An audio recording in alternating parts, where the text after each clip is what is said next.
Hello, everyone, and welcome to today's Daily Devotional.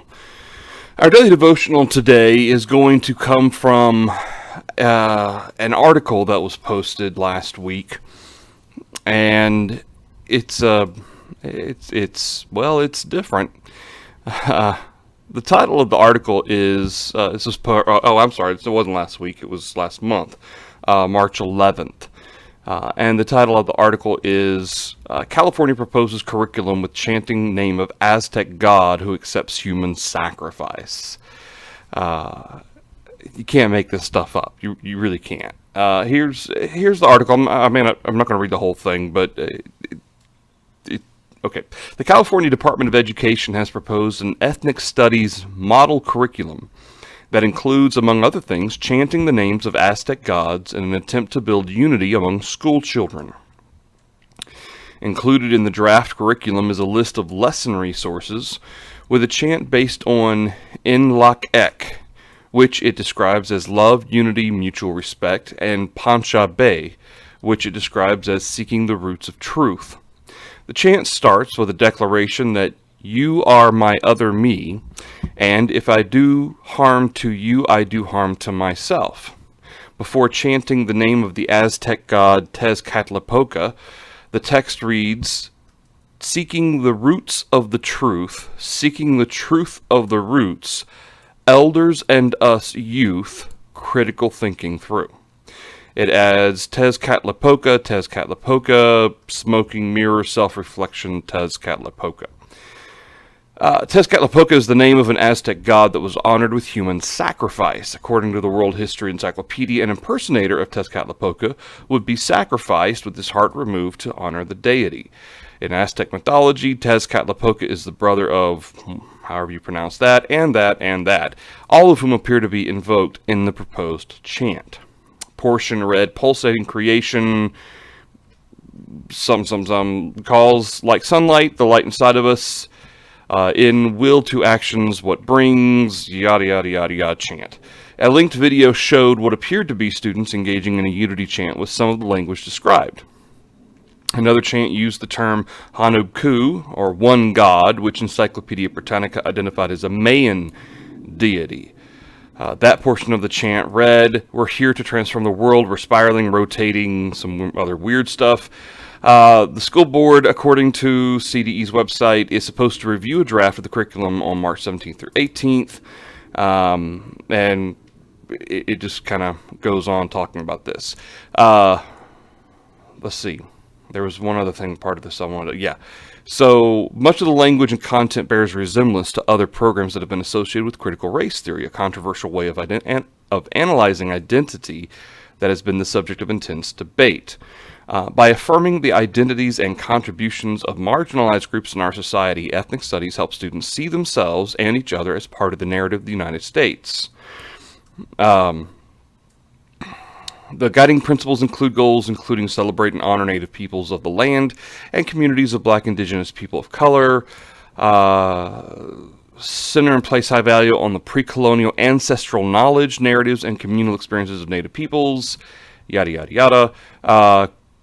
And it goes on to describe that the above chants were part of a list of instructional resources for educators to use in order to facilitate discussions about race, racism, bigotry, and the experiences of diverse Americans. While some have praised these types of programs as a way to enhance racial understanding, others have been more critical.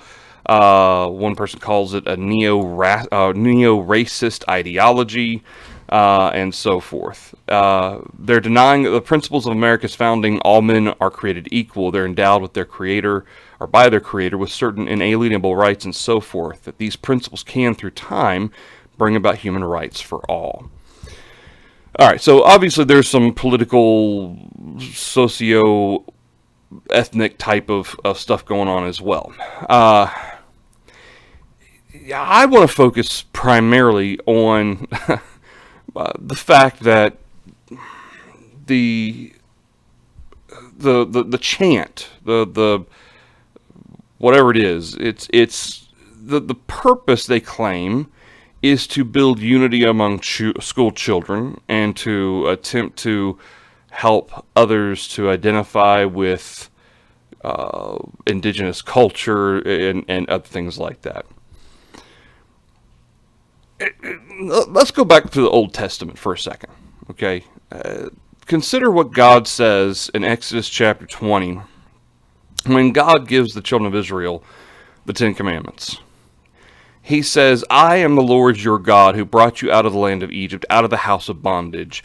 You shall have no other gods before me. You will not make yourself a carved image. You will not bow down to serve them, and so forth. I recognize that it's not as if the curriculum is introducing these gods or the chants associated with these gods as some sort of a religious indoctrination. I understand that. However, let's say it was Buddha.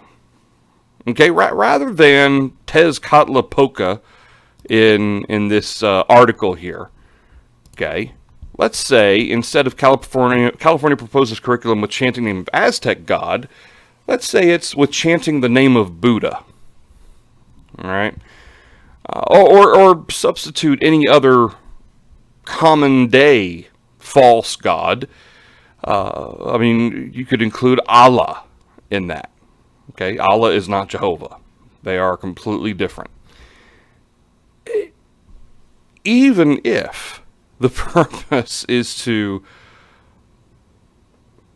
attempt to force people to consider other cultures and backgrounds, or to attempt to get school children to unify or anything like that, you're utilizing a false god to do it. And I can't help but to connect, even though you're chanting these things, those chants were associated with idolatry. It's associated with the worship of a false god, going back to the Aztec and Mayan deities.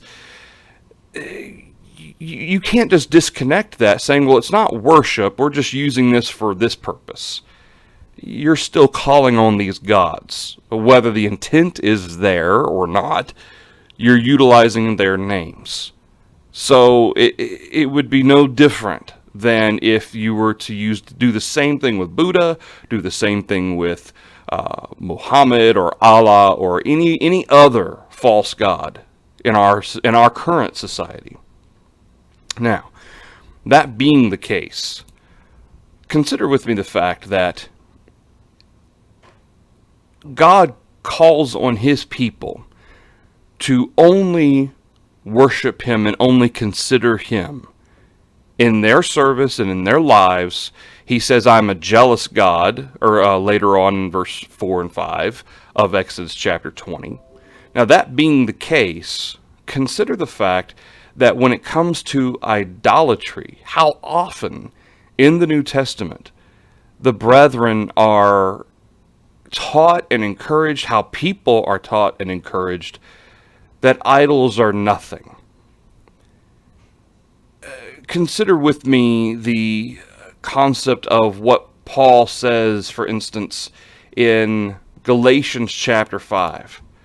Part of the fruit of the Spirit. If you are led by the Spirit, verse 18, you are not under the law.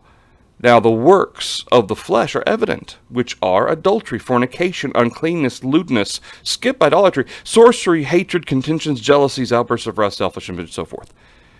Idolatry is included in that. Now, why is there so many different warnings in the New Testament about idols and idolatry? Obviously, you have Gentile brethren who had been taught the gospel, and certainly the need is there to encourage them not to go back to what perhaps they grew up with in worshiping the Roman gods, the Greek gods.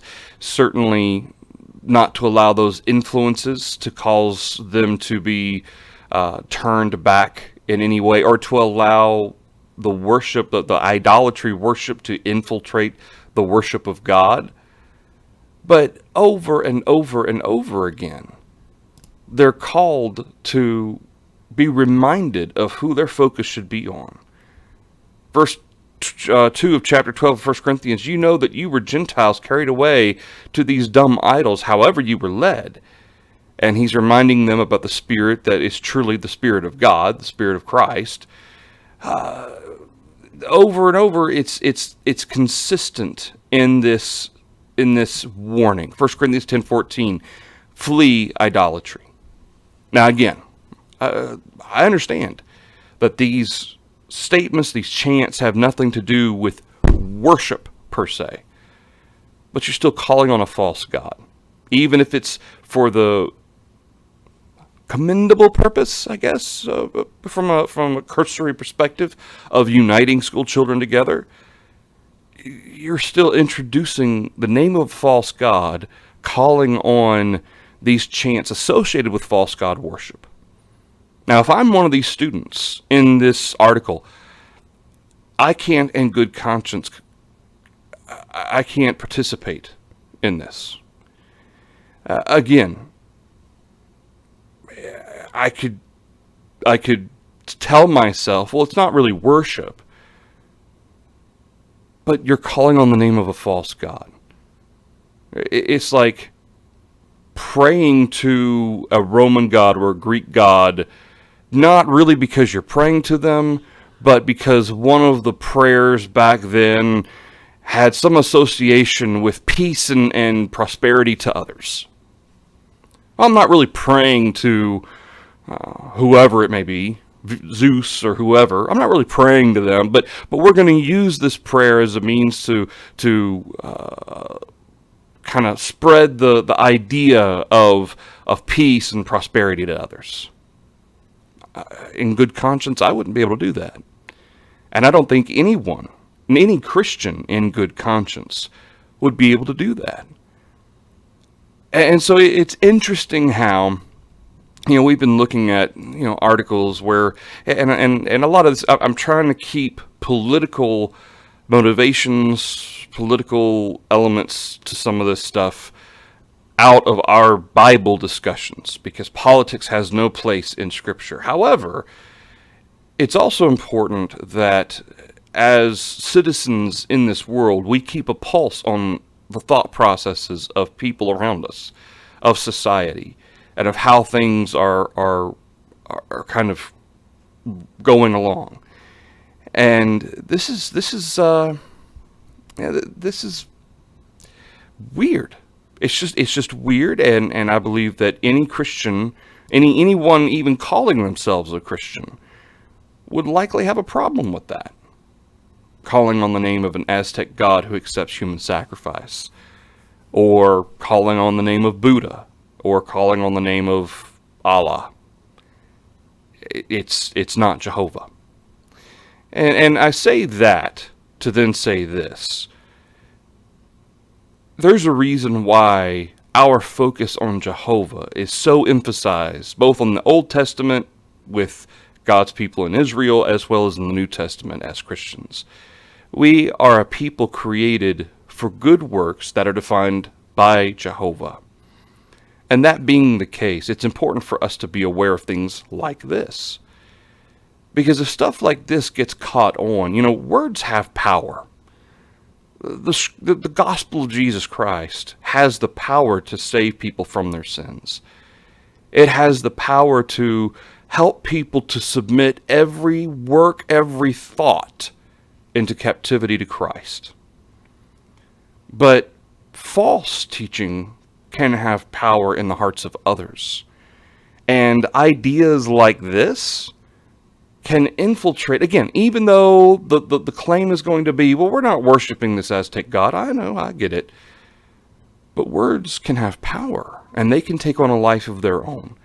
And if they're not careful, all of a sudden, this Aztec god could be a very important concept. If all school curriculums were to incorporate this, all of a sudden, Tezcatlipoca could have his own church at some point. And it's just one of those, another example of the fact that, and perhaps to a certain extent, kind of an opportunity to consider in the fact that the Gentile brethren of the New Testament, this is something they faced every day. And for that matter, the Jewish brethren certainly faced it as well. But the Gentile brethren, they grew up in that type of society. And it wasn't just Tezcatlipoca, it was all of the Roman and Greek gods that they faced every day. And it gives you a little bit of a glimpse of what they went through, what they came out of, and then what they had to fight as an influence in their society. And we have to be very, very careful. And if I'm a Christian in California and my school district is experimenting with this, I'm writing to them and I'm saying, hey, y'all do what you want to, but my kids will not participate in this. I do not want them chanting the name of an Aztec god. End of story. All right, that's the daily devotional for y'all today. So I probably should have let off with this because I know a lot of times people turn it off at this point and they don't hear the end of our last little bit here. But the plan is, I've had a lot of you ask about another singing in lieu of a daily devotional. So this Thursday at 6:30, instead of our typical daily devotional, we will have a singing, and we'll do a singing kind of similar to what we did when we were having our Wednesday night singing live streams, about 15 minutes or so, and I'll have Elizabeth with me, Lord willing, and the kids as well, singing some of the kids' songs. So instead of the daily devotional on Thursday at 6:30, we'll have a singing at 6:30. So we can look forward to singing some hymns on Thursday. However, in the meantime, tomorrow, Lord willing, our next daily devotional will be at 6:30. So look forward to seeing y'all then. Thanks, everybody.